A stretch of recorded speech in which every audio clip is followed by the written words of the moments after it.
High, আমি প্রীতি। এটা আমার লাইফের ফার্স্ট ব্লগ। তো প্লিজ কেউ জাজ করো না। আজকে আমি রেডি হয়ে নিচ্ছিলাম শপিংয়ে যাওয়ার জন্য। আজ থেকে আমার ওয়েডিং শপিং শুরু হয়ে যাচ্ছে।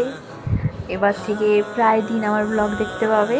আর যদি ভালো লেগে থাকে প্লিজ একটা লাইক করে দিও। এখন সন্ধ্যে 7টার মতো বাজে। তো আজকের আমাদের প্ল্যান ছিল একটা শাড়ির দোকানে যাব। দিদি আমাকে আইবুড়ো ভাত খাওয়ানোর জন্য যে শাড়িটা কিনে দেবে সেইটা আজকে কিনে দেবে। আর মা বাবা টাকা পাঠিয়েছে ওকে আর দুষ্টু জামাইবাবু যা যা লাগে ওটা কিনে নেওয়ার জন্য। দিদিকে যাওয়ার সময় লাগাচ্ছিলাম যে আমাকে মহে থেকে শাড়ি কিনে দেওয়ার জন্য, কারণ কিছুদিন আগে আমি ওখানে গিয়েছিলাম আর যে শাড়িটা পছন্দ হচ্ছিলো সেগুলোর দাম 25-30 হাজার।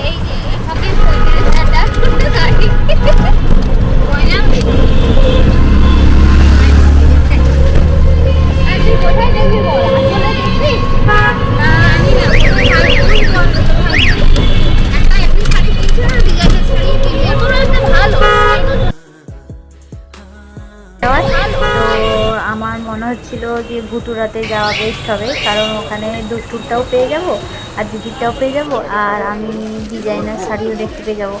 তো আমরা ভুতুরাতে চলে গেলাম। এখানে স্টাফদের বিহেভিয়ারও খুব ভালো।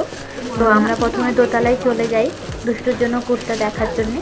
তারপর ও নিজের ইচ্ছে পছন্দ মতো, যেহেতু বাবু বড় হয়ে গেছে এখন তো মা বাবার কথা শুনবে না, তার নিজের পছন্দ করা জামা কাপড় পরবে। তো সে তার মতো চুজ করছিল। এটা সিলেক্ট হয়ে যাওয়ার পর আমরা নিচে চলে আসি। এবার দিদি শাড়ি দেখছিল। এদের এখানে হিউজ কালেকশান। তো একটার পর একটা শাড়ি দেখাচ্ছিল, কিন্তু ওই একটা শাড়ি দিদির ভালো লেগে গেছে। সে বারবার ওই শাড়িটাই উল্টে পাল্টে দেখছিল আর নিজের গায়ে ফেলে দেখছিল। তারপরে ওর ওই শাড়িটাই পছন্দ হয় আর ও ওটাই কেনে। দেন আমি বলি যে কিছু ডিজাইনার পিস দেখানোর জন্য।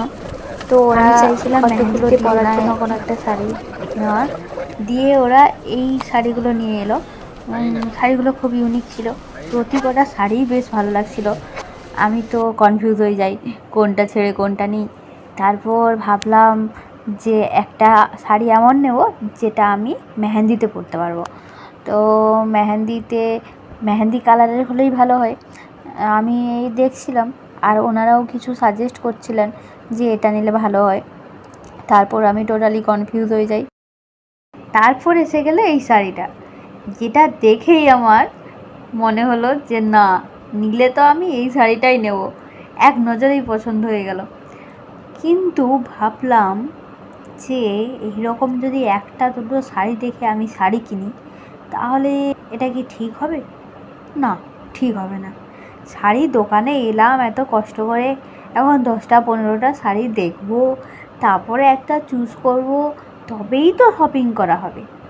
তাই জন্য এই শাড়িটাকে আমি একটু গায়ে ফেলে আয়নায় দেখলাম কেমন লাগছে, আর ভাবলাম যে আরও কিছু ভালো দেখা যাক, আরও কিছু ট্রাই করা যাক। তারপর মাথা খারাপ করে আরও এটা ওটা সেটা দেখতে থাকলাম। মাঝখান থেকে কাকু আবার ওই শাড়িটা খুলে দেখালো, যে শাড়িটা দেখে আমি আবার কনফিউজ হয়ে গেলাম কোনটা নেব।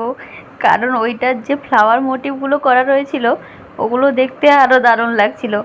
আর এই শাড়িটার আমার কালারটা ভালো লাগছিল, কারণ আমি ভাবছিলাম যে মেহেন্দিতে পরবো তাই।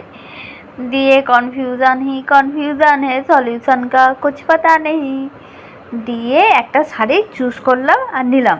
তো তোমরা গেস করো যে আমি কোন শাড়িটা নিলাম। এদিকটায় না ওয়াচ রাখা ছিল, টাইটেন রাগার ওয়াচ। আর দিদিকে জামাইবাবু বলছিল যে ওকে একটা ওয়াচ কিনে দেবে। তো সোনাই সোহাগা হয়ে গেল দিদির। আর ও বলল যে তাহলে এখান থেকেই কিনে নিই। তারপর জামাইবাবুকে ফোন করলো, জামাইবাবু বললো হ্যাঁ ঠিক আছে তুমি নিয়ে নাও। তারপর দোকানদার কিছু একটা সাজেশন করছে।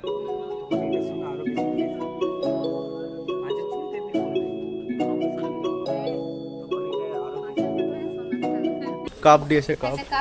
আচ্ছা, আমরা এত কিছু শপিং করেছিলাম বলে ওখান থেকে আমাদেরকে একটা গিফট দেওয়া হলো। তো গিফটের মধ্যে একটা কফি মাগ ছিল। ওখান থেকে বেরিয়ে আমরা একটু খাওয়া দাওয়া করছিলাম, দিয়ে ওটার আর ভিডিও নেওয়া হয়নি। দিয়ে আমরা চলে গেলাম কার্ডের দোকানে। এবার কার্ডের দোকানের ভেতরে ক্যামেরা অ্যালাউ ছিল না, তাই আমরা ছবি টবি তুলিনি। তবে এই কার্ডের দোকানটা সত্যি খুব ভালো। ওই বটতলা থেকে আরেকটু এইদিকে বড় বাজারের দিকে আসতে হয়। এই দোকানের প্রাইসটা ঠিকঠাক। আমি এর আগে অনেক কার্ড দোকানে ঘুরে নিয়েছি মিদনাপুরে, আর এই এত এত দাম বলছে। একমাত্র এই কার্ড দোকানটাই ঠিকঠাক প্রাইস বলছিল। তো এখান থেকে কার অর্ডার দেওয়া, তো এই দোকানে ওই 20, 21, 22 টাকার মধ্যে খুব ভালো ইউনিক ইউনিক কার্ড তোমরা পেয়ে যাবে। এরপরে আমরা বাড়ি চলে আসি। ওকে, আজকের মতন টাটা।